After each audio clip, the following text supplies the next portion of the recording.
रहमान रहीम। आज मैं आपको डिस्कस करने जा रहा हूँ फिज़िकल मेथड ऑफ स्टेरिलाइजेशन। इससे पहले वीडियो में मैंने आपको डिस्कस किया था कि स्टेरिलाइजेशन और डिसइंफेक्शन क्या होते हैं। पहला जो टाइप है वो इंसिनरेशन है।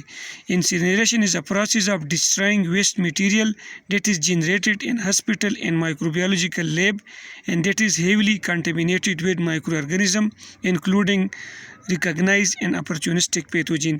इंसिनरेशन एक वो प्रोसेस होता है जिसमें हम वेस्ट मटेरियल को डिस्ट्रॉय करते हैं। कौन से वेस्ट मटेरियल? वो वेस्ट मटेरियल जो हॉस्पिटल में बने हैं या माइक्रोबायोलॉजिकल लैब में बने हैं और इसमें माइक्रो ऑर्गेनिज्म मौजूद है, तो इसको डिस्ट्रॉय करने के लिए हम जो मेथड यूज़ करते हैं इसको हम इंसिनरेशन कहते हैं। This process is perform in special apparatus called incinerator. ये प्रोसेस जो है एक ख़ास ऑपरेटस में परफॉर्म किया जाता है और इसको हम क्या कहते हैं? इंसिनरेटर कहते हैं। अभी इंसिनरेटर जो है आपको पता है कि ये हैज़र्डस मटेरियल जो है इसको क्या करते हैं? बर्न करते हैं और एशेस में कन्वर्ट कर लेते हैं। कितना टेम्परेचर देते हैं? 870 से लेके 980 तक टेम्परेचर हम देते हैं। अब इसकी लिमिटेशन क्या है? लिमिटेशन ये है कि जो टॉक्सिक एयर एमिशंस है वो इससे होते हैं। इस क्योंकि कि आपको पता है कि इस एशेस में क्या होते हैं? हेवी मेटल्स होते हैं इस एशेस में, और इस वजह से ये इंसिनरेशन जो है इसका यूज़ जो है लिमिटेड हुआ है। दूसरा तरीका जो हमारे साथ है वो क्या है? Moist heat sterilization. Moist heat sterilization क्या होता है? It is used to sterilize biohazards, trash and heat stable object. ये कौन सा तरीका होता है? इसमें हम जो है हैज़र्डस मटेरियल जो है उसको स्टेरिलाइज करते हैं, ठीक है ना। और इसमें कौन सी सब्सटेंस जो हीट स्टेबल हो, हीट स्टेबल अगर न हो तो हम इसमें स्टेरिलाइज नहीं कर सकते। इसके लिए एक अपरेटस यूज़ होता है, इसका नाम है ऑटोक्लेव। ऑटो का मतलब है सेल्फ और क्लेव का मतलब है की, मतलब इसका मतलब है मीनिंग सेल्फ क्लोजिंग का मतलब है। इसका प्रिंसिपल क्या है? स्टीम अंडर प्रेशर है। हम मटेरियल को लोड कर लेते हैं, ठीक है ना, फ्लास्क में, बोतल में वगैरह में, ठीक है ना, और हम क्या करते हैं कि हम वाटर प्रोवाइड करते हैं। तो ये वाटर क्या करेगा? ये वाटर जो है ये वाटर क्या करेगा? ये वाटर स्टीम प्रोड्यूस करेगा और ये स्टीम अंदर जाके इस मटेरियल को क्या करेगा? इस मटेरियल को स्टेरिलाइज करेगा। ये हम मतलब क्या करते हैं? इसमें क्या करते हैं? हम तकरीबन 121 डिग्री सेंटीग्रेड देते हैं पर 15 मिनट। तो इस वजह से आपकी जो ग्लासवेयर है, प्लास्टिक मटेरियल है, जितनी भी आपकी जो ग्लासवेयर है, जो शीशी की बोतल्स वगैरह है, जो क्या करते हैं, जो मतलब हीट को मतलब विथस्टैंड करता है, इसमें हम ये मतलब स्टेरिलाइज कर सकते हैं। अभी इसका लिमिटेशन ये है, जो हीट सेंसिटिव मटेरियल है हम इसके लिए ये यूज़ नहीं कर सकता। जो नेक्स्ट हमारा टॉपिक है, जो नेक्स्ट स्टेरिलाइजेशन का टेक्निक है वो ड्राई हीट स्टेरिलाइजेशन है। ड्राई हीट स्टेरिलाइजेशन वो होते हैं heat is applied in the absence of liquid water from environment. इसमें हम हीट अप्लाई करते हैं लेकिन इसमें मतलब वाटर मौजूद नहीं होती।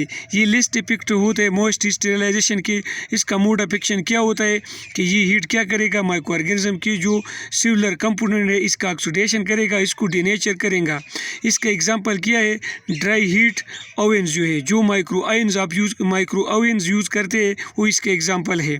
It is carried out in the electrically heated ओवन्स called hot air ओवन्स। ये हॉट एयर ओवन्स में हम कर लेते हैं, ठीक है ना, और इसमें मैकेनिकल एयर होता है। अच्छा, इसके अलावा डायरेक्ट फ्लेमिंग भी इसका एग्जांपल है। सपोज आपने मतलब आप क्या करते हैं कि वायर लूप जो है डायरेक्ट फ्लेमिंग को एक्सपोज करते हैं और ये रीड हार्ड होता है, तो इससे भी स्टेरिलाइजेशन होता है। नेक्स्ट जो है वो क्या है? रेडिएशन। 2 टाइप ऑफ रेडिएशन अब यूज़ करते हैं। एक आयोनाइजिंग रेडिएशन है और दूसरा क्या है? दूसरा जो है वो नॉन अल्ट्रावायलेट रेडिएशन है। आयोनाइजिंग रेडिएशन कौन सा रेडिएशन होते हैं? जिसका वेवलेंथ शॉर्ट होते हैं, जिस तरह के एक्सरेज और गेमा रेज। ये क्या करते हैं? ये एक्सरेज और गेमा रेज जो है वाटर को स्टिक करते हैं, तो ये क्या बनाते हैं? फ्री रेडिकल बनाते हैं, हाइड्रोजन और हाइड्रोक्साइड रेडिकल बनाते हैं, ठीक है ना। ये कंबाइन होते हैं प्रोटीन और डीएनए के साथ माइक्रो ऑर्गेनिज्म के। तो माइक्रो ऑर्गेनिज्म का जो क्या करते हैं जो है डेथ काज कर लेते हैं।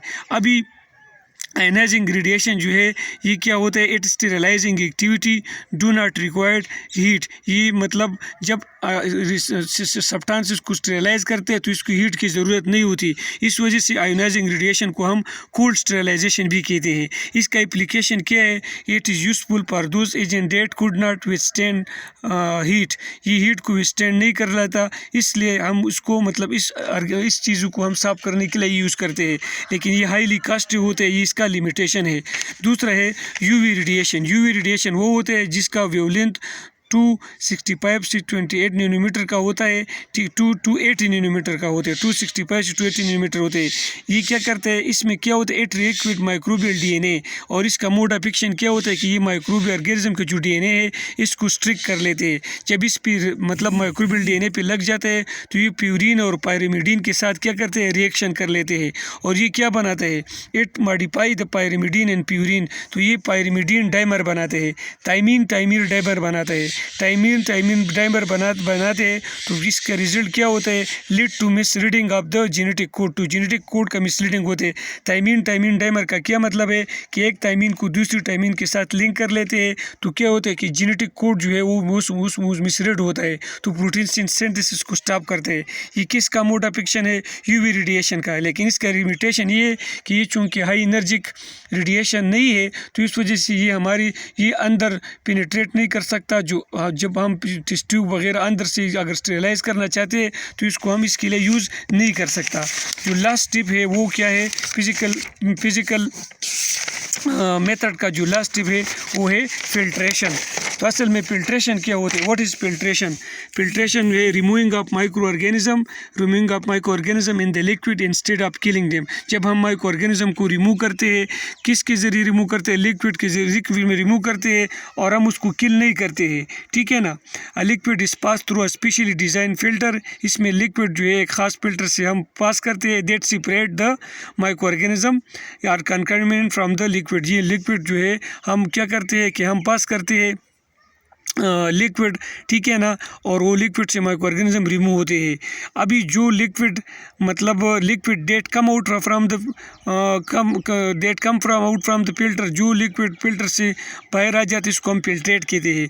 और any substances that is filterable through the filter, जो सब्सटेंसेस फिल्टर से फिल्टर होता है उसको हम फिल्ट्रेबल कहते हैं। दो टाइप का फिल्टर यूज़ करते हैं, एक को हम मेम्ब्रेन फिल्टर कहते हैं और दूसरे को हम high efficiency particulate air filter कहते हैं। मेम्ब्रेन फिल्टर क्या होता है? मेम्ब्रेन फिल्टर जो ये थिन होता है, इसका 0.1 मिलीमीटर थिकनेस होता है और पोरस होता है और रिफ्लेक्सिबल मेम्ब्रेन होता है। इसका केमिकल कंपोजिशन क्या होता है? Cellulose acetate, cellulose nitrate, polycarbonate, polyvinyl fluoride और अदर सिंथेटिक मटेरियल। वर्किंग इसका क्या होता है कि membrane are holding in a special holder. Membrane जो है हम एक स्पेशल होल्डर में रख लेते हैं, ठीक है ना। पोर साइज फिल्टर का होता है तकरीबन 0.2 माइक्रोमीटर, ठीक है ना, डायमीटर इसका होता है। जो क्या करते हैं 0.2 माइक्रोमीटर मटेरियल को क्या करते थे? फिल्टर कर सकता है। अभी इसको मतलब हम तकरीबन 1 मिलीलीटर हम क्या करते हैं 1 मिलीलीटर लिक्विड लेते हैं, ठीक है, पैनल में ये, और इसके नीचे मेम्ब्रेन होते हैं। हम इस लिक्विड को मेम्ब्रेन के पास मेम्ब्रेन के थ्रू जो है क्या करते हैं? पास कर लेते हैं। तो जो मटेरियल है वो जो कंटेमिनेंट है वो इस मेम्ब्रेन के ऊपर रह जाएगा और बाकी स्टीराइल मीडिया आपको मिल जाएगा। ये हम culture media, oil, antibiotic, heat sensitive material के लिए यूज़ करते हैं। दूसरा जो हमारे साथ फिल्टर वो है हिपा फिल्टर। हिपा फिल्टर मैंने आपको बताया था कि क्या होता है? High efficiency particulate air filter.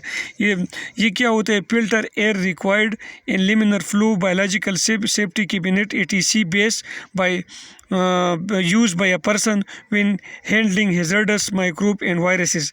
ये क्या होता है कि ये कहाँ पे रिक्वायर्ड होता है? ये हम लिमिनर फ्लूइड या बायोलॉजिकल सेफ्टी कैबिनेट में ये हमने लगाए हैं। ये हमने किस लिए लगाए हैं कि जिसमें क्या होते हैं बायोहैज़र्ड माइक्रोब या वायरस बनते हैं, तो इसको फिल्टर करने के लिए हम हिपा फिल्टर यूज़ करते हैं। केमिकल कंपोजिशन इसका क्या है कि ये सेलुलोज एसीटेट उसी बना होते हैं और that is plated around aluminium foil, और इसमें क्या होते हैं? एल्यूमिनियम फॉइल होते हैं। ये एफिशिएंटली रिमूव करते हैं 99.97% मटेरियल को जो है क्या करते हैं? इसका स्टेरिलाइजेशन करते हैं 99%, और ये तकरीबन 0.2 माइक्रोमीटर वाली मटेरियल जो है एयर से रिमूव कर लेते हैं। तो इसको हम हिपा फिल्टर कहते हैं। और तरीका है डिसिकेशन। डिसिकेशन का मतलब है डिहाइड्रेटिंग, मतलब वाटर की रिमूव करना। वाटर को रिमूव करने से क्या होता है, माइक्रो ऑर्गेनिज्म किल नहीं होता लेकिन ये ग्रोथ को इनहिबिट कर लेते हैं। इसके एग्जांपल है फ्रीजिंग। और तरीका है increasing osmotic pressure. Increasing osmotic pressure का मतलब ये है कि जब हम माइक्रो ऑर्गेनिज्म को हाइपरटोनिक सॉल्यूशन में रखते हैं तो वाटर इससे डिफ्यूज़ होगा। इस प्रोसेस को हम क्या कहते हैं, इंक्रीज ऑस्मोटिक प्रेशर। तो ये सारे ये फिजिकल मेथड ऑफ स्टेरिलाइजेशन है। नेक्स्ट में हम करेंगे केमिकल मेथड ऑफ स्टेरिलाइजेशन।